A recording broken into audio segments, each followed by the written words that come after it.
Assalamualaikum warahmatullahi wabarakatuh.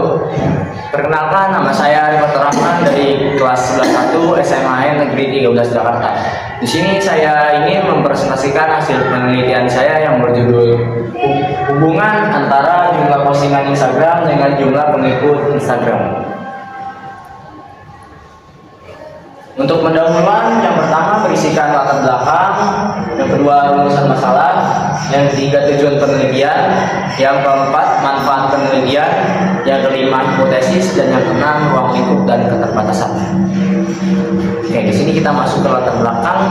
Yang melatar belakangi saya untuk melakukan penelitian ini adalah yang pertama tuh media sosial menjadi bagian penting dalam kehidupan remaja, khususnya Instagram. Yang kedua, banyak pengguna merasa bangga atau senang saat jumlah pengikut atau followers mereka meningkat atau banyak. Yang ketiga, postingan di Instagram dianggap sebagai salah satu faktor yang dapat menarik perhatian pengguna lain untuk mengikuti suatu akun. Yang keempat tuh penelitian ini berperan untuk mengetahui apakah ada hubungan yang signifikan antara jumlah postingan Instagram dengan jumlah pengikut. Untuk rumusan masalah, yaitu apakah terdapat hubungan antara jumlah postingan Instagram atau variabel X di sini dengan jumlah pengikut Instagram variabel Y. Nah, tujuan saya untuk melakukan penelitian ini adalah untuk mengetahui hubungan antara jumlah postingan Instagram variabel X terhadap jumlah pengikut Instagram variabel Y. Oke, untuk manfaat penelitian terbagi menjadi dua. Yang pertama itu untuk manfaat bagi umum. Manfaat bagi umum yaitu untuk memberikan pemahaman mengenai pengaruh jumlah postingan terhadap jumlah pengikut Instagram, sehingga dapat menjadi acuan strategi sebagai individu atau pelaku usaha dalam meningkatkan jangkauan dan keterlibatan audiens secara efektif. Dan untuk manfaat untuk peneliti, yaitu penelitian ini memperkuat pemahaman peneliti terhadap penerapan konsep regresi linear dalam konteks media sosial serta menambah pengalaman dalam melakukan riset kuantitatif dan pengolahan data statistik secara nyata. Oke, untuk hipotesis saya adalah terdapat hubungan positif antara frekuensi jumlah postingan Instagram dengan frekuensi jumlah pengikut Instagram. Semakin tinggi frekuensi jumlah postingan Instagram, maka semakin tinggi frekuensi jumlah pengikut Instagram tentunya. Oke, untuk ruang lingkup dan keterbatasan penelitian saya itu untuk ruang lingkupnya saya hanya melakukan penelitian untuk siswa kelas 11 SMA Negeri 13 Jakarta, dan data yang diambil itu terbatas pada dua variabel, yaitu jumlah postingan dan jumlah pengikut Instagram.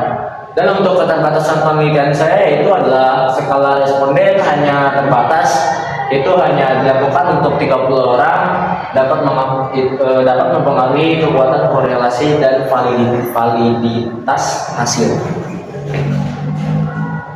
Untuk selanjutnya, interpretasi hasil penelitian berisikan yang pertama data penelitian dan persamaan regresi. Dan ini adalah data penelitian saya yang saya lakukan untuk 30 orang kelas 11 siswi SMA Negeri 13 Jakarta. Oke, selanjutnya kita masuk ke diagram pencar. Diagram pencar yang saya lakukan menggunakan scatter plot di Microsoft Excel. Untuk nilai persamaan regresinya yaitu Y sama 0,36x plus 460,83, dan koefisien determinasi yaitu R kuadrat sama dengan 0,000006. Dan untuk kekuatan datanya yaitu bersifat negatif dan kekuatannya sangat lemah. Dan ini adalah hitungan saya mengenai koefisien korelasi dan determinasi menggunakan rumus ini, dan mendapatkan hasilnya kuadratnya itu 0,0000562043. Dan untuk R-nya sama dengan minus 0,007499695. Oke, kita masuk ke kesimpulan penelitian ini. Untuk kesimpulan penelitian ini adalah berdasarkan hasil analisis yang telah dilakukan, dapat disimpulkan bahwa hubungan antara jumlah postingan Instagram dengan jumlah pengikut Instagram tergolong sangat lemah. Hal ini ditunjukkan oleh nilai koefisien korelasi yang sangat rendah, serta penyebaran data yang tidak menunjukkan pola hubungan yang kuat. Oke, untuk saran untuk penelitian itu yang pertama untuk peneliti. Yang pertama, gunakan sampel yang lebih besar dan beragam untuk meningkatkan validitas hasil. Yang kedua, sertakan variabel lain seperti kualitas konten, interaksi, atau jenis akun untuk analisis yang lebih komprehensif. Yang ketiga, gunakan metode statistik lanjutan seperti regresi berganda atau untuk melihat pengaruh faktor lain. Dan untuk manfaat saran untuk umum itu yang pertama, fokus pada kualitas dan relevansi konten, bukan hanya jumlah postingan.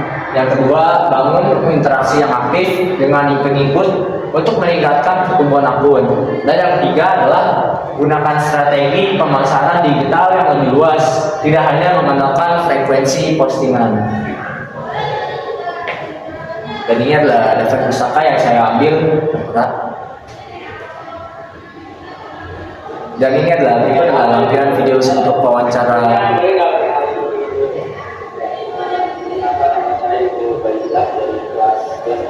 Oke, ini gue nggak Oke, yang pertama tuh gue nanya berapa sih jumlah postingan ini? Kalau gue nol, jadi gue bisa masuk apa? Oke, terus jumlah Instagram itu kalau follow dia 50, mau berarti ada kok.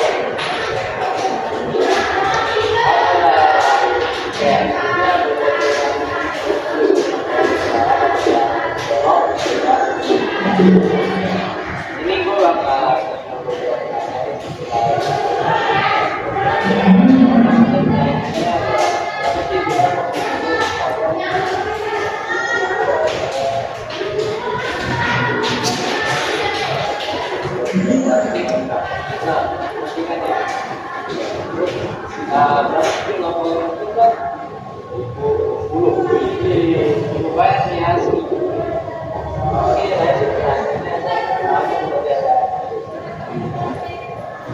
Oke, di sini saya melakukan wawancara ini hanya untuk kelas 11 siswa-siswi SMA Negeri 13 Jakarta.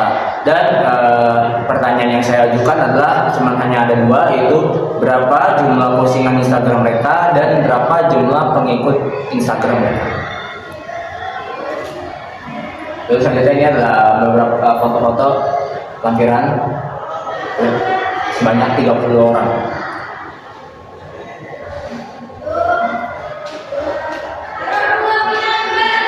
Mungkin hanya itu saja yang bisa saya presentasikan.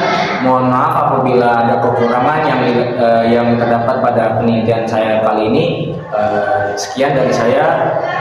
Assalamualaikum warahmatullahi wabarakatuh.